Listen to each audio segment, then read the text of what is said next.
y miles de seres que prenden el computador, el iPhone, el iPad para escuchar estos comentarios. Vamos a estudiar la palabra de Dios juntos. No desesperes, no desanimes, ya te digo. En la vida cada día es un nuevo amanecer, cada día es un nuevo día. Ve adelante en el nombre de Dios. Y si necesitas de alguna oración de mi parte, registra tu pedido de oración en los comentarios, que yo coloco todos esos pedidos en oración al Señor. Bueno, vamos a la lección número 6 para el 6 de agosto del año 2022. El título de la lección, Luchando con la fuerza de Cristo. Ahora, este luchar con la fuerza de Cristo no se refiere únicamente a luchar contra la adversidad, contra las circunstancias difíciles, sino también luchar contra nuestras tendencias pecaminosas. Porque nuestro verdadero problema no es que falta empleo, que falta pan, que falta dinero. Nuestro verdadero empleo es que falta paz en el corazón. Vivimos atormentados por causa de nuestros desvaríos humanos. ¿Y por qué eso? Porque todas nuestras caminatas extrañas, ese escoger caminos de pecado, son resultado de la naturaleza pecaminosa que cargamos de nosotros. En esa lucha, queridos, no estamos solos. Dios está con nosotros. Pero el hecho de que Dios esté con nosotros no quiere decir que no haya participación humana. No estoy hablando de la salvación. En la salvación todo es divino. Nosotros solo tenemos que aceptar. Pero en la lucha de la sobrevivencia cristiana, de la permanencia en Cristo, del proceso de crecimiento, de santidad, nuestra lucha, Dios está en el control, pero hay participación humana y eso es lo que vamos a ver. Así también, enfrentando a las dificultades de la vida, Dios está en el control, pero hay participación humana. Entonces, vamos a la primera parte del estudio de esta semana. El subtítulo es El Espíritu de Verdad. Espíritu de verdad, no es espíritu de penumbra, de oscuridad, de semi-oscuridad, no es espíritu de sombras, es espíritu de verdad, espíritu de claridad. Y la vida del cristiano no puede ser una vida así, rodeada de sombras y penumbra, tiene que ser una vida clara. Para esto tenemos que conocer la real situación de nuestra vida y por eso el Espíritu nos muestra nuestra realidad. Ahora, si tú no conoces tu realidad, si no eres consciente de tu realidad, difícilmente vas a vencer las dificultades de la vida, ni vas a vencer las tendencias de tu vida. Porque si tú no eres consciente de que necesitas despertar, necesitas sacudir la pereza de tu cuerpo, ¿cómo es que vas a encontrar un buen empleo? Nunca. Tienes que conocer tu verdadera realidad, reconocer cuál es la realidad. La realidad. La culpa es de los otros, la culpa es tuya, la culpa es de la esposa, la culpa es del hijo, la culpa es de las circunstancias. Ahora, si no conoces la realidad, ¿cómo vas a enfrentar la adversidad? Por eso el Espíritu nos ayuda a entender nuestra realidad. Vamos al primer texto, Juan capítulo 16, versículos 8, 12 y 13. Y cuando Él venga, está hablando de la venida del Consolador, del Espíritu Santo. Y cuando Él venga, convencerá al mundo de pecado. Convencerá. La misión de convencerte de tu realidad, de tu situación, no es del pastor, no es del hermano, no es de la esposa, el esposo, es del Espíritu. Él te convencerá de pecado, de justicia y de juicio. Sigue diciendo el texto. Aún tengo muchas cosas que decirles. Estas son palabras de Jesús, pero ahora no las pueden sobrellevar. Pero cuando venga el Espíritu de verdad, el Espíritu que te muestra la realidad, Él os guiará a toda la verdad, porque no hablará por su propia cuenta, sino que hablará todo lo que oiga y les hará saber las cosas que habrán de venir. El Espíritu de verdad. Sabes, tú puedes discutir con el pastor, tú puedes argumentar, inventar tus disculpas, Tú puedes discutir con la esposa, con el esposo, con el hijo, con el papá, con el jefe. Tú puedes discutir con medio mundo. Alias, vivimos en el tiempo de la discusión, de la argumentación, de la contestación. Nadie tiene que decirme lo que yo tengo que hacer. Yo quiero esto para mí, esto es lo mejor para mí. Bueno, tú puedes vivir como quieras, argumentar lo que tú quieras, pero hay una cosa que te digo, contra el espíritu no puedes. ¿Sabes por qué? Porque el espíritu te confronta a ti contigo mismo, a ti contigo mismo. Y ahí en el fondo de tu corazón, en la soledad, en la noche, en el silencio de la noche, ¿a dónde correrás? No te queda otro camino sino reconocer que el verdadero culpable eres tú. Esa es la misión del Espíritu. Llegar a tu vida y traer luz, iluminar tu vida. Hacerte entender que tienes que cambiar o que tienes que hablar las mismas cosas pero de otra manera. Que no está equivocado lo que has dicho, pero está errada la manera como lo has dicho. Que no está errado lo que has dicho, pero estaba errado el momento en que lo dijiste. Eso es vital para enfrentar y para vencer la lucha. Y por eso el primer trabajo del Espíritu es convencerte de esa realidad. Vamos a la segunda parte. La cooperación divino-humana. Ambos tienen que trabajar. Dios hace lo que el hombre no puede hacer. Pero hay cosas que el hombre puede hacer y que Dios no las va a hacer. Para vencer la tentación, las tentaciones y para vencer las pruebas de la vida, necesita haber una asociación divino-humana. Y leo Colosenses 1:28. Mira lo que dice. Con este fin trabajo y lucho con todas mis fuerzas y con el poder que actúa en mí. Interesante. Pablo dice, para alcanzar lo que quiero, lucho. Con todas mis fuerzas, son mías. Y con el poder que actúa en mí, ese ya no es mío. Es un poder que viene de arriba. Actúa en mí, ese es Dios. Entonces, cuando el poder de Dios actúa en mí y se juntan mis fuerzas humanas, los dos enfrentamos las dificultades de la vida y vencemos. Enfrentamos las tentaciones y las vencemos. Y Pablo repite este concepto de otra manera en su primera epístola a los Corintios, capítulo 9, versículos 25 y 26, dice: todos los que luchan, está hablando de una lucha, porque la vida es lucha, la vida es batalla, la vida es guerra, a veces guerra contra nosotros mismos, porque el mayor enemigo que tenemos a veces somos nosotros mismos. Todos los que luchan se abstienen de todo. Ellos lo hacen para recibir una corona corruptible, pero nosotros para recibir una corona incorruptible. Así que yo corro y lucho, pero no sin una meta definida. No lo hago como si estuviera golpeando al viento. Interesante la figura que Pablo usa. ¿Tú sabes lo que es golpear al viento? Golpea aquí, golpea, porque no toca nada. ¿Para qué das golpes si estás dando golpes al aire, al viento, al vacío? Y hay muchos cristianos que luchan así, luchan contra lo que no existe.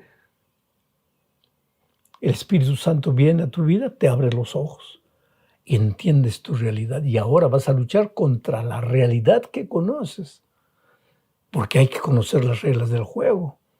Yo me acuerdo que cuando era niño jugaba fútbol ahí en el campo, en el patio frente a la casa, y había un niñito alemán que miraba desde la ventana. Los padres no lo dejaban salir. Pero un día vino y lo invitamos para jugar fútbol. Pero él no sabía jugar fútbol. Él pensaba que jugar fútbol era correr con la pelota como loco. Entonces agarró la pelota y salió corriendo como un caballito loco.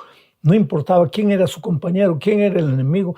Él corría de un lado para otro, hasta que un otro colega agarró la pelota, él lo miró y le dijo: ¿estás loco? ¿Qué estás haciendo? Y el chico dice: estoy jugando fútbol. ¿Qué fútbol? No sabía lo que estaba haciendo. En la lucha espiritual, en la vida espiritual, hay muchos que luchan, pero luchan ¿contra qué? Y si no sabes contra qué luchas, pues vas a fracasar. O si no sabes cómo luchar, vas a fracasar. ¿Y cómo se lucha? Primero Dios. En el principio Dios. Pero no dejes todo con Dios, porque tú tienes que salir. No tienes empleo, clamas a Dios, pides a Dios. Pero ¿quién va a salir? Dios no te va a hacer caer el empleo del techo. Tú vas a tocar las puertas. Ay, pero tengo vergüenza. Entonces pídele a Dios que te ayude a no tener vergüenza. Pero tú tienes que tocar las puertas. Eso es en todas las circunstancias de la vida. Frente a las tentaciones, porque el diablo trae tentaciones para destruir tu vida espiritual, y tal vez esa sea la más grande lucha que tenemos. Necesitas saber luchar. Confía en Dios, deposita tu confianza en Dios, pero después tú enfrenta. No es que Dios lo va a hacer todo por ti. Tú tienes que salir para la batalla. Por eso Pablo dice, ¿qué cosa? Uno, mis fuerzas y el poder que actúa en mí. Ese poder viene de Dios.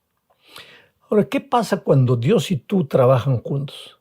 Esto es lo maravilloso y necesitas entender.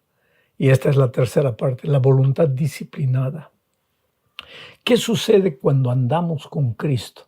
¿Qué sucede cuando tú buscas todos los días a Jesús en oración, a través del estudio de la Biblia, de la testificación? Cristo y tú caminan juntos. Cuando llega el momento de la tentación o de las dificultades, ¿quién enfrenta la tentación? ¿Tú o Cristo? Para entender esto, tenemos que leer Gálatas 2:20. Dice así: pero con Cristo estoy juntamente crucificado. Estas son palabras de Pablo. Pero con Cristo estoy juntamente crucificado.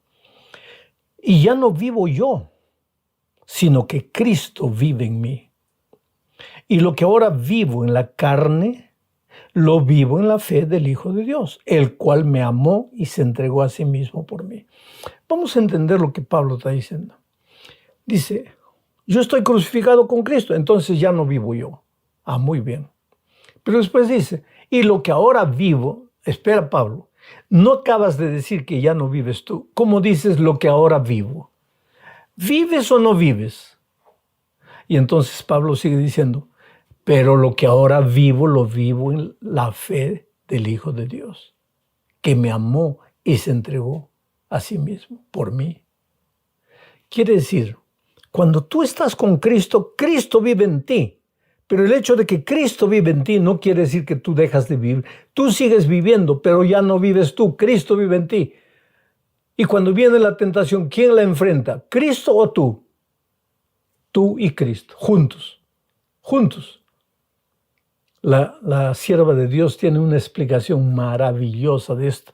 En Mente, Carácter y Personalidad, tomo 1, página 171, dice lo siguiente. Y quiero que entiendas porque esto es clave, esto es vital. Si quieres vencer las dificultades de la vida, las tentaciones, los vicios que te atormentan, esto es clave. Dice así, al someternos a Cristo. ¿Y cómo te sometes a Cristo? A través del estudio de la Biblia, de la oración todos los días. Al someternos a Cristo, nuestro corazón se une al suyo, al de Cristo.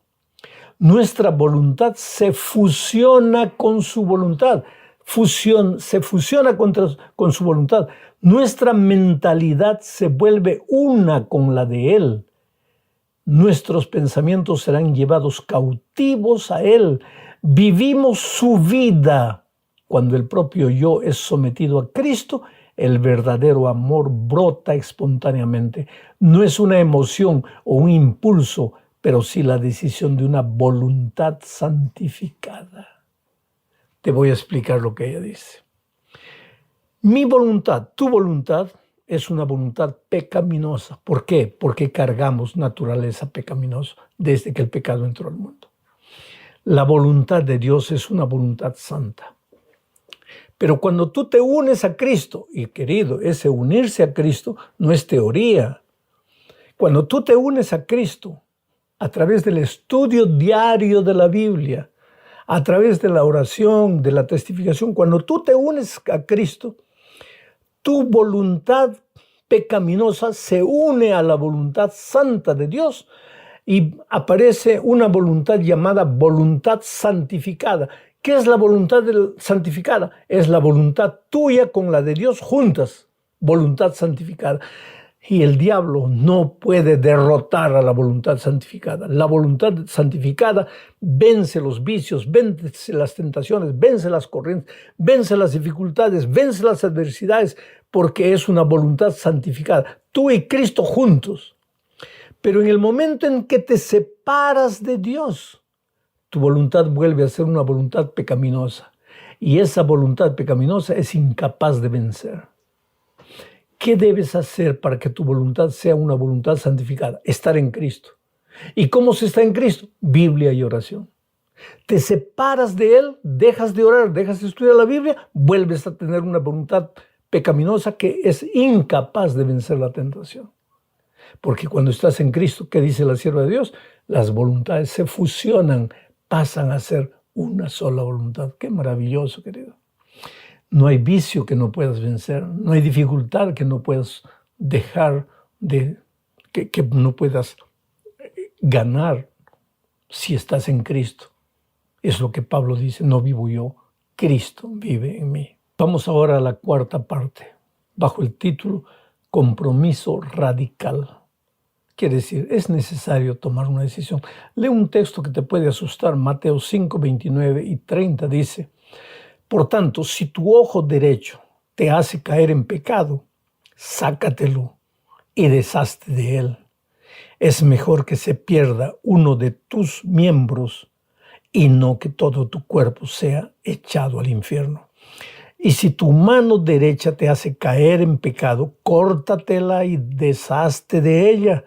Es mejor que se pierda uno de tus miembros y no que todo tu cuerpo sea echado al infierno. Ahora, querido, esto no es un consejo divino para que te mutiles, que te cortes el brazo, que te arranques el ojo. No, no, eso no es. El Señor no está queriendo decir nada de eso.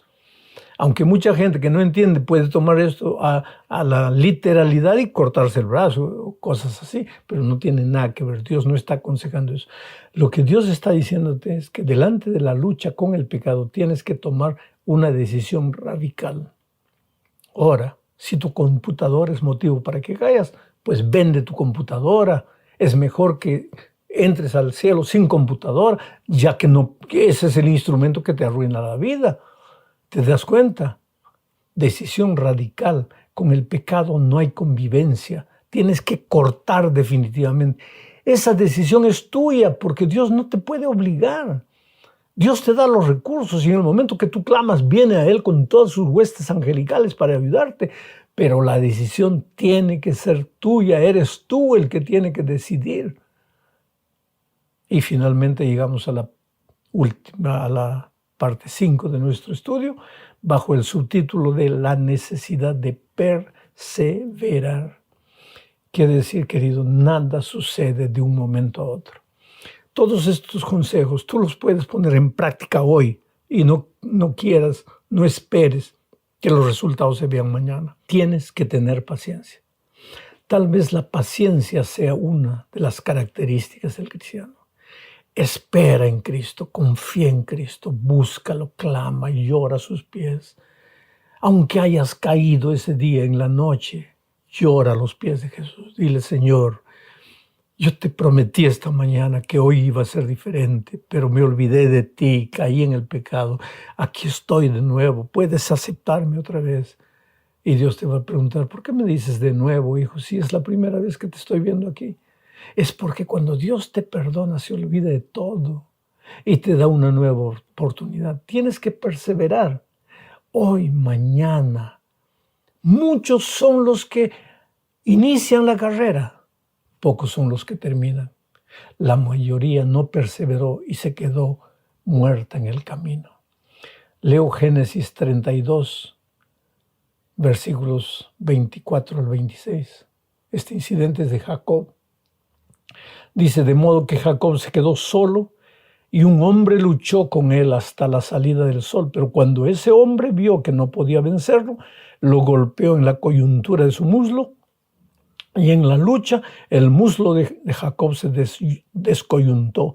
El hombre dijo, déjame ir porque ya está saliendo el sol. Pero Jacob le respondió, no te dejaré ir si no me bendices. Perseverancia. Déjame ir. No, Señor.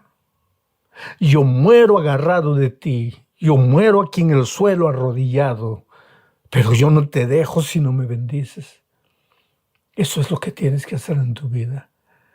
Caíste una vez, caíste en las drogas, en la bebida, en la promiscuidad, en lo que sea, vuelve a Jesús y dile, Señor, estoy aquí, sucio, inmundo, no valgo nada, pero estoy aquí, yo sé que me amas, yo sé que me aceptas, Señor. Bendíceme, perdóname, transfórmame, arranca, quema lo que hay dentro de mí, pero yo no te dejaré si no me bendices. Y si tú haces eso hoy, mañana, lo haces una y otra vez, puedes llegar al cielo aún arrastrado